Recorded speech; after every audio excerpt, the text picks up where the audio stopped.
Morning. We got in outside of Taroko yesterday evening. It's pretty good weather for the most part. The rain stopped. Had a couple close encounters with dogs, but we got through it. We got saved by like a truck driver honking its horn between us and a pack of dogs. So this morning we're gonna try to go up Taroko Gorge. About 1 year ago, April 3rd. Today's April 2nd.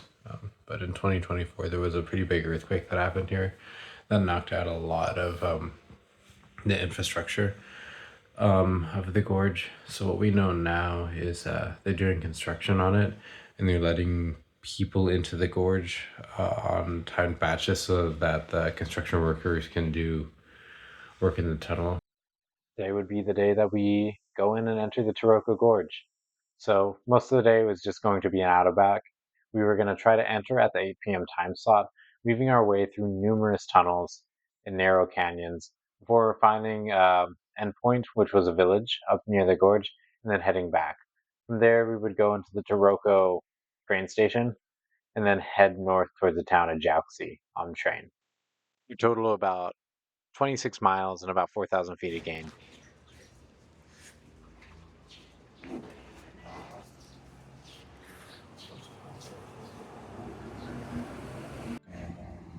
So we are hoping to go up there this morning and catch a 7 to 8 a.m. window. Morning was damp and cloudy. We weren't exactly sure what to expect. Most people told us that we couldn't enter the gorge and that it wouldn't be a very good idea to try to enter it. And we saw conflicting information online if we could, I couldn't, but we decided to take the chance and actually try to go for it because, well, you're only here maybe once in your whole life. So we traveled a couple miles up to the gorge entrance area and tried to check out when that timed entry was. We got to the tunnel later on and found that there really wasn't a timed entry for the time being. If you came there before 8 p.m., you could just enter the tunnel, but mostly at your own risk. So we took that risk and started heading up the gorge.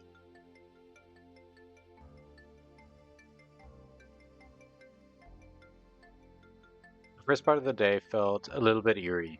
We rarely saw any cars going up, let alone cyclists, and the people that we did see going up were most likely locals that actually lived in the villages up the gorge or construction workers.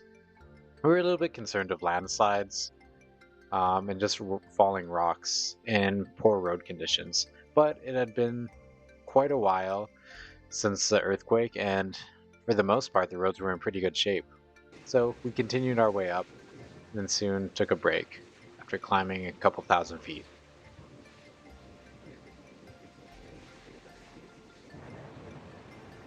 We were excited to be surrounded by such amazing natural beauty. Steep rock cliffs on both sides, an endless tunnel. And one of the best parts was that we had the road almost entirely to ourselves, so we didn't have to worry about traffic. It felt like such an incredibly unique experience.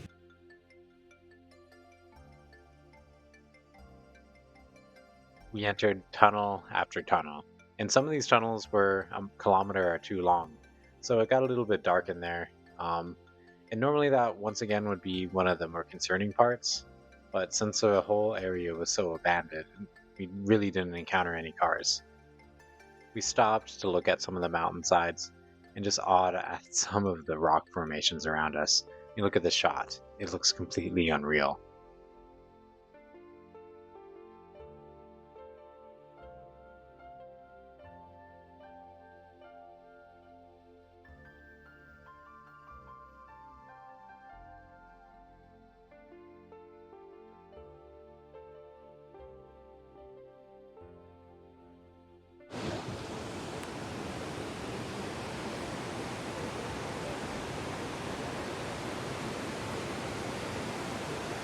Since we were experiencing the gorge in such a unique time where there really weren't any tourists up there, we noticed that all the trails, all the side attractions, all the tourist kiosks and information were all closed. And some of it, you could see, is still severely damaged.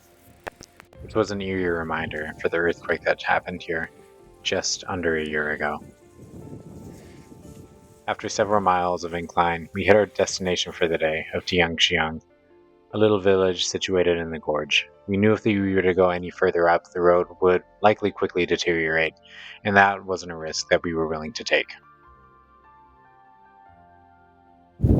So we're currently at the top of what we want to get to on the gorge, but there's quite a lot of monkey business going on right now. There's some monkeys that were getting into our gear, which kind of sucks because we can't leave it alone and visit anything. So, um, yeah, we were up here for a little bit, looked around. But yeah, just because everything's closed and we don't have a place to secure our stuff, we just kind of have to try to get back down. So we'll see. So with that mild inconvenience, we started heading back towards the gorge and back towards the coast.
We can still see the destruction of the earthquake. There was a road here, and it looks like it was just all destroyed by the landslides that happened after the earthquake. You can kind of see it as a result going up the mountain there. Just kind of a reminder that if you're here on the wrong day, things might not end well, and they did not end well for a couple people. After that incredible ride, we soon made it back to the entrance of the park. 你好，谢谢。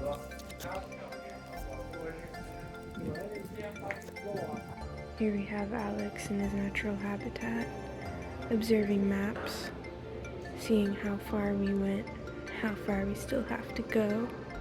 This map's fun because it lights up. Oh, he noticed us.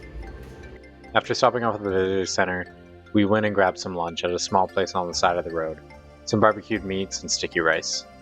After that, we biked down to the train station and caught a train north heading towards Jiaoxi, hugging along the east coast. Jiaoxi was a town primarily known for its abundance of hot springs. Even its local parks had it.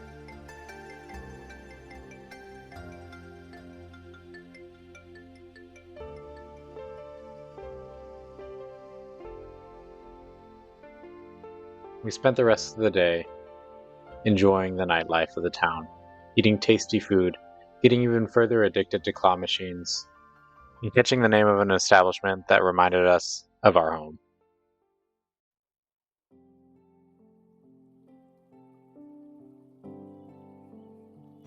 So we tried to look for a hotel in Fulong today, but because it's Children's Day weekend, right? Children's Day, Tomb Sweeping weekend, everything's sold out. So we're actually going much closer. I think we're gonna bike maybe like 10, 12 miles today, and then we'll make that up tomorrow when we go to Rafang.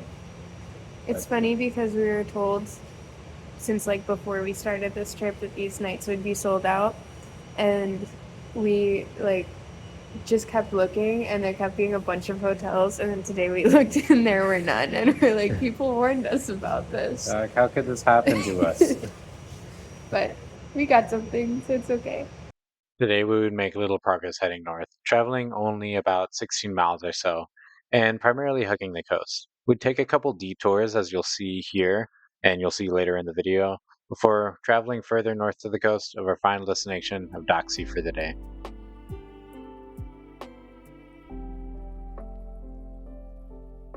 Heading out of Jouxie, we hit quite a bit of traffic.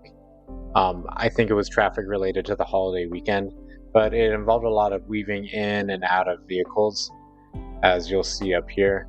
It's something that we were kind of used to, and it was something that was very daunting to do at the beginning of the trip, going in and out of scooters and all the chaos. But after a while, you just kind of get used to it, because at the end of the day, all the traffic is going relatively slow, where if you were to get hit by a vehicle, it would likely be low impact and it wouldn't hurt you too bad.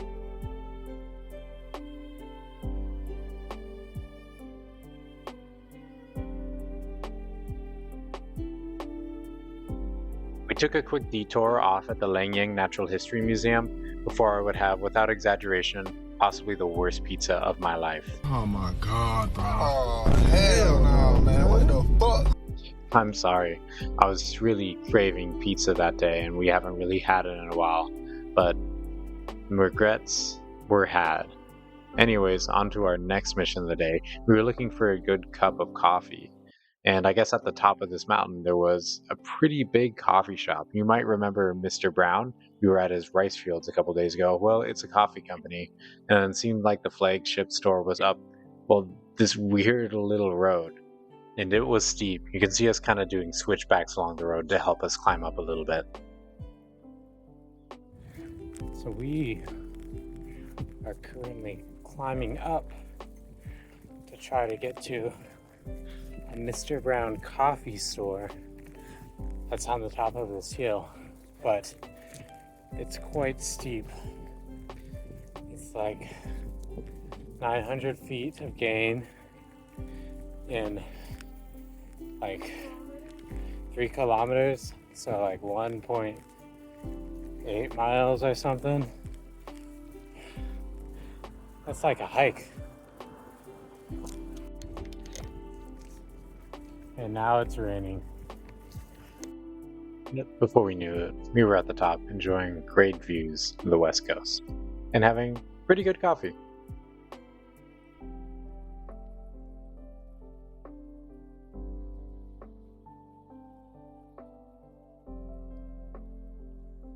The whole area is kind of a hokey tourist attraction, but it was cool. They even had a windmill at the top. Well, they're taking a photo of it right now.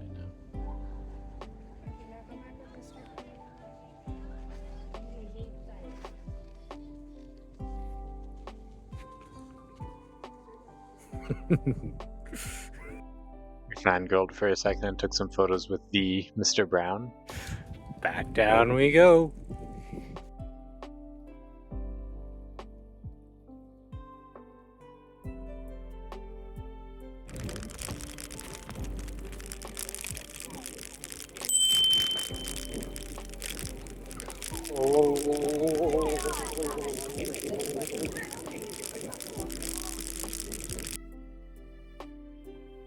And then continued making our way further north along the coast.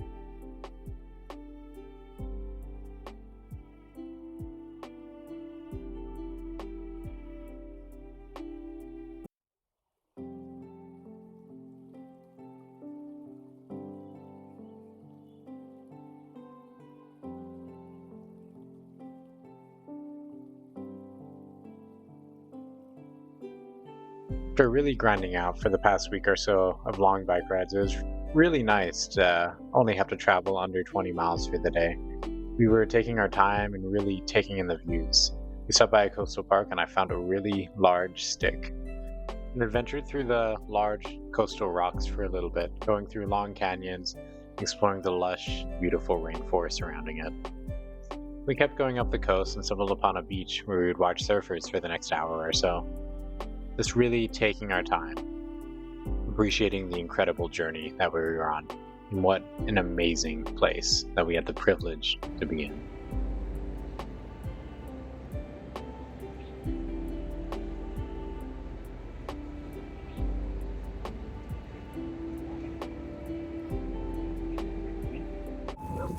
Behind me is the sound of a garbage truck. It sounds like an ice cream truck, but it's a garbage truck.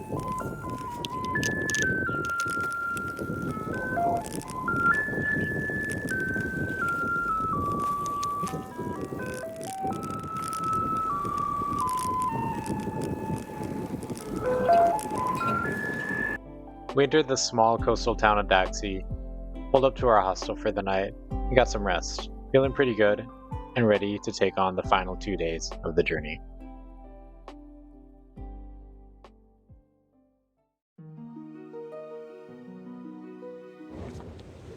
Morning from I think it's called Wakshi. Today is actually sunny out, and we're gonna hit the mountains today. I think for our highest climb day of the entire tour. But it's only gonna be like under 30 miles, so I got a reapply sunscreen. Back with the sun protection, like wearing a coat and probably gloves. It should be a fun day. I think we're just going to be going to a lot of villages, a lot of like bike only tunnels, and making our way back to Taipei, where I think tomorrow is our final day of the trip. Today, our journey north would come to an end, and we'd make a western turn inland. Going through numerous valleys and along the northern mountains, we take a couple pit stops up and down some hills before climbing up to Jiufan for our final destination of the day, about 26 miles. Today would be another lovely day of riding. Conditions hardly can get better than this. Finally, the mountains were in full view, and we could really appreciate the island that we were on.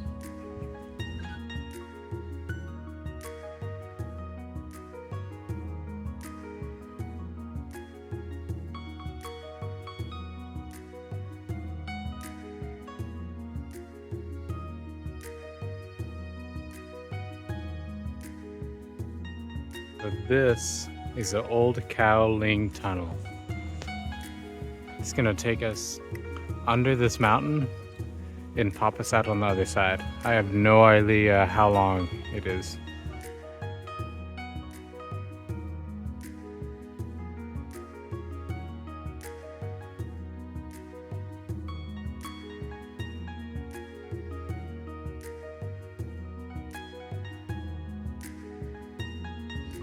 Well, that was cool. We made it to the other side, and I think that is a train that used to go under it. So it was a railroad tunnel. Having gone under instead of over that last mountain, we had hit our northernmost point of the entire trip, and then started heading west.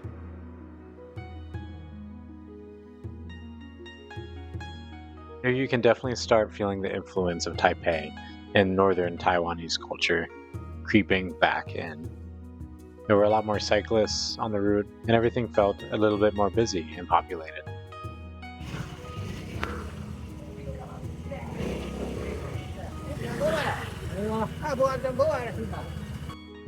Having stopped for a late lunch in that past village, we started heading back into the mountains, where we would once again be climbing over a couple passes. At this point in the trip, we were in pretty good biking shape, and we really came to enjoy all of these steeper climbs. They made the ride a little bit more interesting, and generally when you're doing these climbs, it's a little bit more peaceful. Once we got to the top of this pass, we stopped, and honestly, we stretched for one of the first times on this trip. This is really something we probably should be doing a little bit more. Sorry, Mom.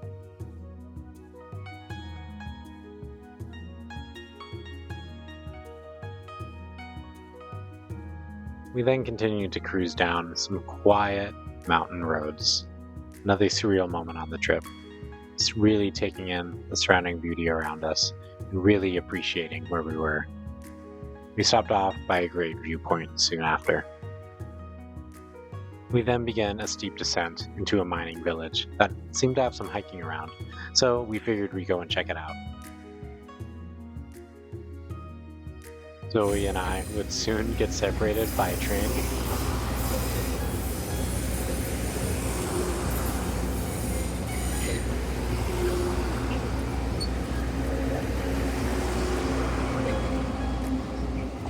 But we made it out the other side fine.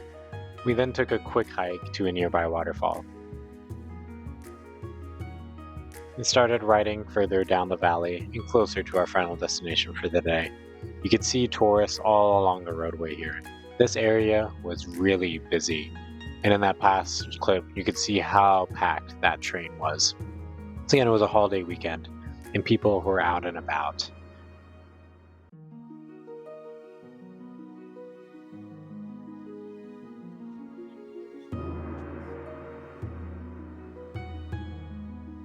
We're just gonna hold up a bunch of people probably, which is fine. We stopped by the Holfin Cat Village, which was a village where cats were the main attraction. So we stopped by and enjoyed that for a little bit. But it was really busy that day, so we quickly went on and started heading closer and closer to Joyfin.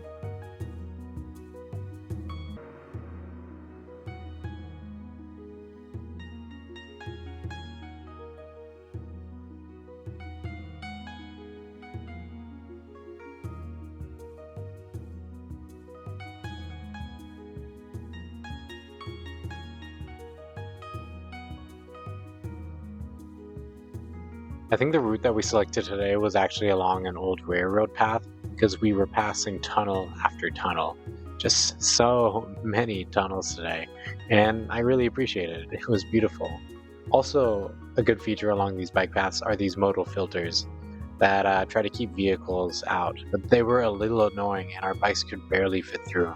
But I think they were also trying to prevent motor scooters from getting through. So going off the path, we started to do the final climb of the day into the village that we were staying for the night. We started climbing and climbing up a pretty busy road. I think there was a celebration or something going on for the night because the traffic started to get a little bit bad heading up. But one of the best parts about being on a bike is you don't really get affected by the traffic. If cars are stuck, you just simply go around them, as you can see here.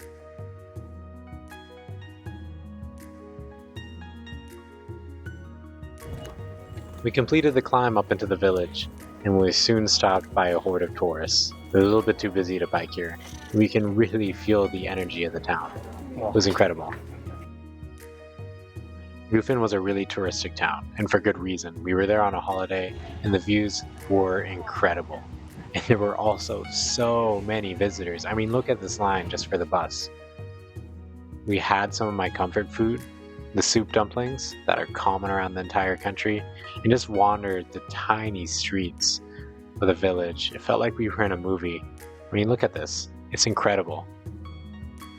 I actually don't mind crowds that much, especially after being in the countryside for so long. This might have been a little bit too much, but I don't know, it was just kind of part of the great atmosphere of the whole town. We sat down at a tea house and enjoyed some tea looking over the bay. It was just an incredible experience, an incredible night.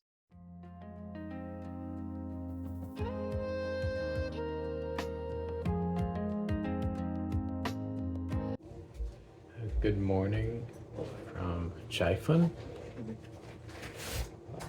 So we're gonna bike back into Taipei. This is going to be the last day of our trip, or of our bike ride. Kind of bittersweet that it's going to end, but I'm kind of happy to go back home. But it's supposed to rain up to ½ an inch today in Taipei. So we have to go down a really big hill before we can get into Taipei, because as you saw yesterday, we had to go up a big hill. So hopefully it's not too slippery, and well, this is the last day, so hopefully we don't have any incidents getting hit by a car. It was sad to leave this amazing view in this amazing town, but we had to. We said goodbye to our amazing host for the night. Oh. Bye. Okay, bye-bye. Bye. We left the now quiet streets of Jifen. And then we would head down the mountain and hug the Keelung River all the way back into Taipei. We take a very special detour. We're finally dropping our bikes off where we started 2 weeks ago at Matthew Bikes. We're about 37 miles. Heading down this mountain for the last time, possibly in my life, and reflecting on what has all happened to me in the past 2 weeks, I really came to appreciate everything about bike touring. the sense of freedom, not knowing where you're going to be for the next night, and meeting different people along the way, not knowing what your experiences would be, the highs and the lows. It was all so incredible. A journey that I'll remember for the rest of my life, and hoping to share and pass down this experience for generations to come. When you're riding all day, you honestly have a lot of time to think.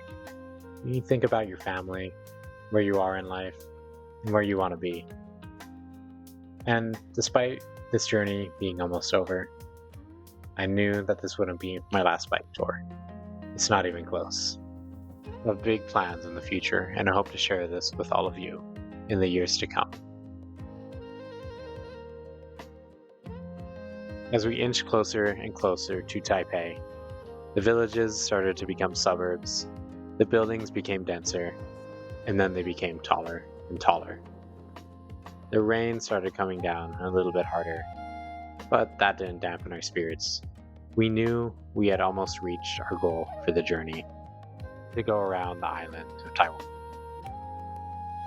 Entering the main city bike path, we were hit with many beautiful murals, and then started entering the central business district of Taiwan, where we knew there would have to be one last shot for us to get.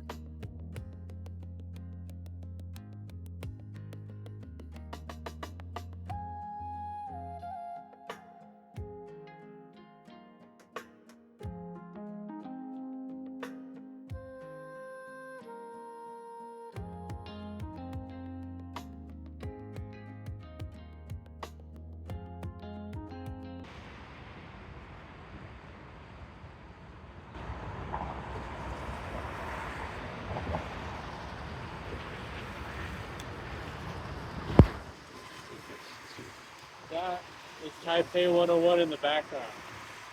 And that means our bike tour is pretty much over now.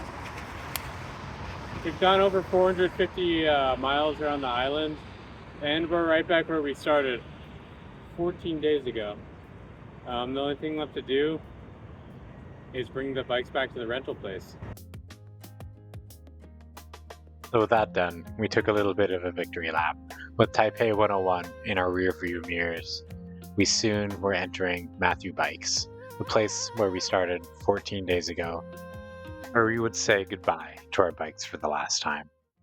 This concluded our bike journey around Taiwan. Thank you for everybody who watched this, and we'll see you next time on our next big journey. You want to say bye to the... Bye-bye.